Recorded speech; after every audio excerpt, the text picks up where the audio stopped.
ನನ್ನ ವಿಸಿಟು ಮೊದಲಿಗೆ government first grade college for women. ಇಲ್ಲಿನ ಮಕ್ಕಳಿಗೆ, ಎಸ್ಪೆಷಲಿ ಮಹಿಳೆಯರಿಗೆ, ಇಲ್ಲಿ ಓದ್ತಾ ಇರುವಂಥ ವಿದ್ಯಾರ್ಥಿನಿಯರಿಗೆ ಅರಿವಿನ ಕಾರ್ಯಕ್ರಮ, ಎಸ್ಪೆಷಲಿ ಕರ್ನಾಟಕದ ಹೆಲ್ಪ್ ಲೈನ್ಸು, ಸೈಬರ್ ಕ್ರೈಮ್ ಬಗ್ಗೆ, ಮತ್ತು ಇಲ್ಲಿರುವಂಥ ಡಿಸ್ಟ್ರಿಕ್ಟ್ ಲೀಗಲ್ ಸೆಲ್ ಅಥಾರಿಟಿಯ ಬಗ್ಗೆ, ಅವರಿಗೆ ಏನೇ ಆದರೂ ಕಾನೂನು ಎಷ್ಟು ಅವ್ರಿಗೆ ಶಕ್ತಿ ತುಂಬಲ್ಲದು ಅಂತ.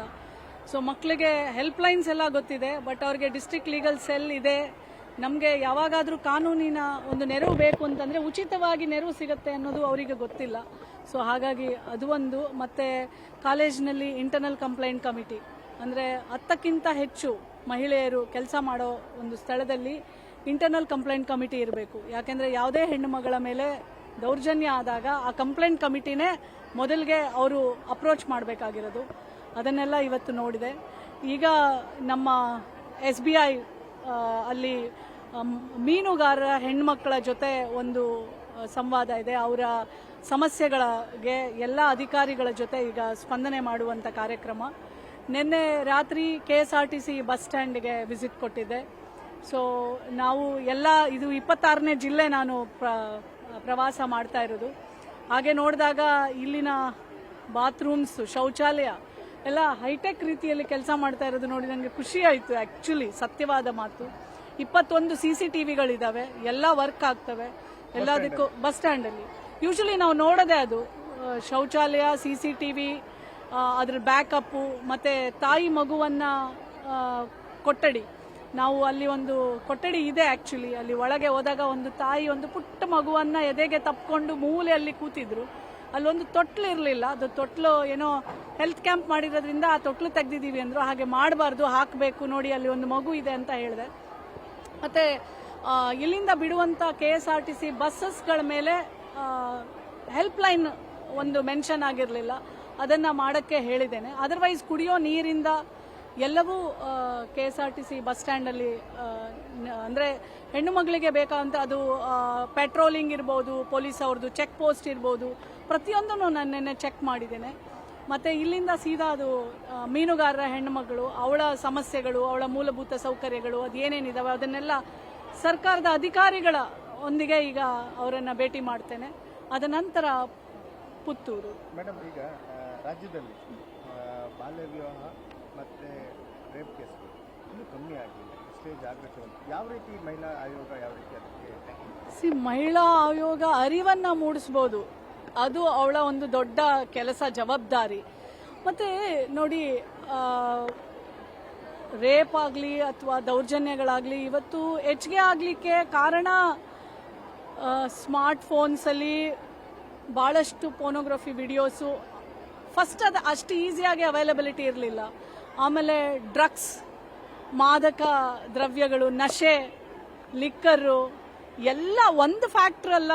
ಇದು ಎಲ್ಲವನ್ನ ಒಳಗೊಂಡು ಇದೆಲ್ಲ ಹೆಚ್ಚಿಗೆ ಆಗ್ತಾ ಇದೆ. ಒಂದೇ ಕಾರಣ ಅಂತ ಹೇಳಲಿಕ್ಕೆ ಸಾಧ್ಯ ಆಗುವುದಿಲ್ಲ. ಬಟ್ ಕಾನೂನು ಅಷ್ಟು ಕಟ್ಟುನಿಟ್ಟಾಗಿದ್ರೂ ಸಹ ಇಷ್ಟೆಲ್ಲ 4 ವರ್ಷದ ಮಗುನ ಎತ್ತಾಕೊಂಡು ಅಲ್ಲಿ ಕಾಂಪೌಂಡಲ್ಲಿ ಬಿಟ್ಟಿರ್ತಾರೆ, ತೊಗೊಂಡೋಗ್ಬಿಟ್ಟು ಎಲ್ಲೋ ಒಂದು ಶೆಡ್ಡಲ್ಲಿ ರೇಪ್ ಮಾಡಿಬಿಡ್ತಾನೆ. ಸೊ ಇಂಥವರಿಗೆ ನಾವು ಏನು ಹೇಳಬೇಕು ಅಂತ ನಾವು. ಬಟ್ ಆದರೆ ನಾವಂತೂ ಪ್ರತಿ ಜಿಲ್ಲೆಗಳಲ್ಲಿ ನಾವು ಹೋದಾಗ, ಈಗ 7ನೇ ತಾರೀಕು ನಮ್ಮ ಎಲ್ಲ ಪೊಲೀಸ್ ವರಿಷ್ಠರ ಜೊತೆಯಲ್ಲಿ ನಾವು ರಿವ್ಯೂ ಮಾಡ್ತೇವೆ. ಮಂಗಳೂರಿನಲ್ಲಿ ಆಗಿರುವಂಥ ದೌರ್ಜನ್ಯಗಳ ಪ್ರಕರಣಗಳನ್ನು, ಮತ್ತು ಜಿಲ್ಲಾಧಿಕಾರಿ ಕಚೇರಿಗಳಿಂದ ಏನೆಲ್ಲ ಕ್ರಮಗಳನ್ನು ತಗೊಂಡಿದ್ದಾರೆ, ಪ್ರತಿಯೊಂದು ನಾವು ಮಾಡಬೇಕಾಗ್ತಾ ಇರೋದನ್ನು ಕಾಲಕ್ಕೆ ಮಾಡ್ತಾ ಇದ್ದೇವೆ. ಬಟ್ ಇಷ್ಟೆಲ್ಲ ದುಷ್ಪರಿಣಾಮಗಳು ಇಷ್ಟೊಂದೆಲ್ಲ ಆಗಬೇಕಾದ್ರೆ it's not one thing, it's multi factorial. ಇಲ್ಲ, ಇನ್ನೊಂದಂತ ಹೇಳಿದ್ರೆ ರಾಜ್ಯದಲ್ಲಿ ಪ್ರೀತಿ ಪ್ರೇಮದ ವಿಚಾರದಲ್ಲಿ ಹತ್ಯೆಗಳಾಗ್ತಾ ಇರುವಂಥದ್ದು, ಬಾಲಕಿಯರ ಮತ್ತು ಯುವತಿಯರ ಕತ್ತು ಕೊಯ್ದು ಹತ್ಯೆಗಳಾಗ್ತಾ ಇರೋದು ಉತ್ತರ ಕರ್ನಾಟಕ ಮತ್ತು ಈ ಕಡೆನೂ ಆಗಿದೆ. ಕಾನೂನಿನ ಅಥವಾ ಇದರದ್ದು ಕಮ್ಮಿ ಆಗ್ತಾ ಇದೆ, ಭಯ ಕಮ್ಮಿ ಆಗ್ತಾ ಇದೆ. ಹಾಗೆ ಇಲ್ಲ ನೋಡಿ, ಇವಾಗ ಧಾರವಾಡದಲ್ಲಿ ನೀವು ಹೇಳಿದ್ರಿ ಪ್ರೀತಿ ಪ್ರೇಮ ಧರ್ಮ ವಿಚಾರ. ತಾನು ಎತ್ತ ಮಗಳನ್ನೇ ಒಂದು ದಲಿತ ಮಗನನ್ನ ಮದುವೆ ಮಾಡ್ಕೊಂಡಿದ್ದಾನೆ ಅಂತ ಹೇಳಿ ಕೊಡ್ಲಿಯಿಂದ ತುಂಬಿದ ಬಸ್ರಿ ಇರ್ತಾಳೆ, ಅಪ್ಪನೇ ಕೊಂದಾಕ್ಬಿಡ್ತಾನೆ, ಕೊಡ್ಲಿಯಿಂದ ಕತ್ತರಿಸಿ ಅವಳನ್ನ ಸಾಯಿಸ್ತಾನೆ. ಮತ್ತೆ ಹೊಟ್ಟೆಯಲ್ಲಿ ಒಂದು ಮಗು ಇರುತ್ತೆ, ಯಾರಿಗೂ ಗೊತ್ತಿರಲ್ಲ, ಅವನು ಕೊಡ್ಲಿ ಎತ್ಕೊಂಡ್ಬಂದು ತನ್ನ ಮಗಳನ್ನೇ ಸಾಯಿಸ್ತಾನೆ ಅಂತರ್ಜಾತಿ ವಿವಾಹ ಆಗಿರೋದಕ್ಕೆ ಅಂತ. ಯಾರಿಗೂ ಇವಾಗ ಪೊಲೀಸ್ ಅವರು ಪ್ರತಿಯೊಬ್ಬರಿಂದ ಪೊಲೀಸ್ ಹೋಗ್ಲಿಕ್ಕೆ ಸಾಧ್ಯನಾ? ತನ್ನ ಸ್ವಂತ ತಂದೆನೇ ಮಗಳನ್ನ ಹತ್ಯೆ ಮಾಡಿದಾಗ ನಾವು ಏನಂತ ಹೇಳಬೇಕು, ಯಾವಾಗ ಹೇಳಬೇಕು, ಇನ್ನು ಯಾವಾಗ ನೋಡಿ ಬಹಳ ಕಷ್ಟ ಇದೆ ಬದಲಾವಣೆ. ಮನುಷ್ಯ ತಾನಾಗಿ ನಾನೊಬ್ಬ ಮನುಷ್ಯ ಇದರಲ್ಲಿ ಜಾತಿ ಧರ್ಮನ ತರಬಾರ್ದು, ಮಾನವೀಯತೆ ಮೊದಲು ಅನ್ನೋದು ಎಲ್ಲರಿಗೂ ಬಂದಾಗ ನನಗೆ ಗೊತ್ತಿಲ್ಲ ಯಾವಾಗ ಬರುತ್ತೆ ಅಂತ. ಧರ್ಮಸ್ಥಳದ್ದು ವಿಚಾರವಾಗಿ ನೀವು ಲೆಟರ್ ಕೊಟ್ಟಿದ್ರಿ, ರಿಪೋರ್ಟ್ ಕೊಡಿ ನಮಗೆ ಅಂತಂದ್ಬಿಟ್ಟು, ಅದು ಬಂತ ರೆಸ್ಪಾನ್ಸ್ ಬಂತ? ಇಲ್ಲ ಕೊಟ್ಟಿಲ್ಲ, ಖಂಡಿತವಾಗ್ಲೂ ಕೊಡ್ತಾರೆ. ನಾನು ಚರ್ಚೆಯಲ್ಲಿದ್ದೀನಿ. SIT ಅವರ ಚೀಫ್ ಜೊತೆನೂ ಸಹ ನನ್ನ ಮೀಟಿಂಗ್ಸ್ ನಡೀತಾ ಇರುತ್ತೆ.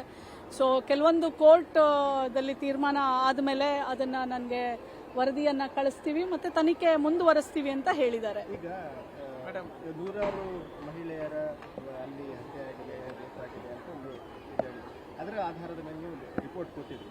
ಈಗ ಆ ರಿಪೋರ್ಟ್ ಯಾರ ಆಧಾರದಲ್ಲಿ, ಹೇಳಿಕೆಗಳ ಆಧಾರದಲ್ಲಿ ಕೊಟ್ಟಿದ್ರಿ, ಅವರೇ ಈಗ ಕಾನ್ಸ್ಪಿರೇಟರ್ ಇದರಲ್ಲಿ ನಿಂತ್ಕೊಂಡಿದ್ದಾರೆ. ಯಾಕಂದರೆ ರಿಪೋರ್ಟ್ ಪೊಲೀಸರು ಏನು SIT ರಿಪೋರ್ಟ್ ಕೊಟ್ಟಿದ್ದಾರೆ, ಅವರ ಯಾರ ರಿಪೋರ್ಟಲ್ಲಿ ಯಾರು ದೂರಿದ್ರು, ಅವರ ದೂರಿದ್ದ ಪ್ರಕಾರ ನೀವು ಅವರಿಗೆ ಸರ್ಕಾರಕ್ಕೂ ಮನವಿ ಮಾಡಿದ್ರಿ. ಈಗ ಅವರೇ ಕಾನ್ಸ್ಪಿರೇಷನ್ ಮಾಡುವ ಇದರಲ್ಲಿ ಇಲ್ಲ ನೋಡಿ, ಒಂದು ಹೇಳ್ತೇನೆ, ಅಲ್ಲಿ ಕಾಣೆ ಆಗಿರೋದು ಸತ್ಯ ಆಯ್ತಾ. ಹೆಂಗಾಯ್ತು, ಏನಾಯ್ತು, ಎಲ್ಲಿ ಹೋದ್ವು ಆ ಹೆಣ್ಮಕ್ಳು, ಹೇಗೆ ಸತ್ರು, ಅದು ತನಿಖೆ ಆಗಬೇಕು. ಇವರೆಲ್ಲ ಒಂದು ಎವಿಡೆನ್ಸ್ ಮುಖಾಂತರ, ಇವರು ಎವಿಡೆನ್ಸ್ ಬರ್ತಾರೆ ಹೋಗ್ತಾರೆ, ಅದು ಅವರು ಕೋರ್ಟು ಮತ್ತು SIT ನೋಡ್ಕೋಬೇಕು. ಅದು ನಮಗೆ ಸಂಬಂಧ ಇಲ್ಲ. ಅಲ್ಲಿ ಕಾಣೆಯಾಗಿರುವಂಥ ಹೆಣ್ಣು ಮಕ್ಕಳು, ಅಲ್ಲಿ ಸತ್ತೋದ್ರು ಅಂತ ಹೇಳಿದಂಥ ಹೆಣ್ಣುಮಕ್ಕಳು, ಅವರನ್ನ ಯಾರು, ಎಲ್ಲಿ ಹೋದ್ರು, ಹೆಂಗೆ ಕಾಣೆ ಆದ್ರು, ಹೆಂಗೆ ಸತ್ತೋದ್ರು, ಅದನ್ನ ನಾವು ಕೇಳಿರೋದೇ ಹೊರತು ಇವರೆಲ್ಲ ಎವಿಡೆನ್ಸ್, ಸಾಕ್ಷಿ, ಇವ್ರು ಕೆಲವ್ರು ಸುಳ್ಳು ಹೇಳ್ಬೋದು, ಕೆಲವ್ರು ನಿಜ ಹೇಳ್ಬೋದು. ಬಟ್ ಇದು ತನಿಖೆ ಆಗಬೇಕು. ಆ ತನಿಖೆ ಆಗಬೇಕು ಅನ್ನೋದೇ ನಮ್ಮ ಪತ್ರದಲ್ಲಿ ಮೂಲ ಉದ್ದೇಶ. ಸೊ ಅದನ್ನ ನಾವು ವೇಟ್ ಮಾಡಬೇಕು, ಆ ತನಿಖೆ ಮುಗಿಯೋತನ. ಅದಕ್ಕೆ ಮಧ್ಯದಲ್ಲಿ ಹೇಳಲಿಕ್ಕೆ ನಮಗೆ ಆಗೋದಿಲ್ಲ.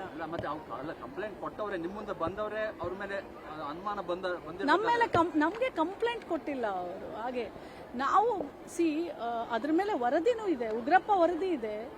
ಅಲ್ಲಿ ಜಯಮಾಲಾ ಅವರು ಒಂದು ವರದಿಯ ನೀವು ನೋಡಿ, ಅಲ್ಲಿ ಇಷ್ಟು ಜನ ಹೆಣ್ಣುಮಕ್ಕಳು ಕಾಣೆಯಾಗಿದೆ. ಇವತ್ತು ನೋಡಿ 20 ವರ್ಷ, ಅದು 20 ವರ್ಷಗಳ ಕಾಲ, ಟಿಲ್ 2012. ಈಗ ಆಲ್ರೆಡಿ 20 ವರ್ಷ ಆಗೋಗಿದೆ. ತನಿಖೆಗಳನ್ನು ಕೂಡಿಡಬೇಕು ಅಂತಂದ್ರೂ ಬಹಳ ಕಷ್ಟ ಇದೆ. ಮತ್ತೆ ಸಿಗುವಂತ ಮೂಳೆಗಳಲ್ಲೂ ಸಹ ಏನು DNA ಟೆಸ್ಟ್ ಆಗಲಿ ಬಹಳ ಕಷ್ಟ ಆಗುತ್ತೆ ನೀವು ತನಿಖೆ ಮಾಡಲಿಕ್ಕೆ. ಹಾಗನ್ಬಿಟ್ಟು ನಾವೇ ಎಲ್ಲ ವಿಶ್ಲೇಷಣೆ ಮಾಡೋಕೆ ಸಾಧ್ಯ ಇಲ್ಲ. ಅದು ತನಿಖೆ ಮಾಡಿದಾಗ ಅದು ಒಂದು ವರದಿ ಬರುತ್ತೆ, ಅಲ್ಲಿವರೆಗೂ ನಾವು ಕಾಯ್ಬೇಕಾಗತ್ತೆ. ರಿಪೋರ್ಟ್ ಕೊಡ್ಲಿಕ್ಕೆ ಏನಾದರೂ ಟೈಮ್ ಫ್ರೇಮ್ ಕೊಟ್ಟಿಲ್ಲ? ಅಲ್ಲ, ನಾವು ಟೈಮ್ ಫ್ರೇಮ್ ಹಾಗೆ ನಿಗದಿ ಮಾಡ್ಲಿಕ್ಕೆ ಆಗುದಿಲ್ಲ. ಯಾಕೆಂತಂದ್ರೆ ಅವರು ಕೋರ್ಟಿನ ಒಂದು ವಿಚಾರಣೆ, ಒಂದು ತೀರ್ಪು ಬಾಕಿ ಇದೆ.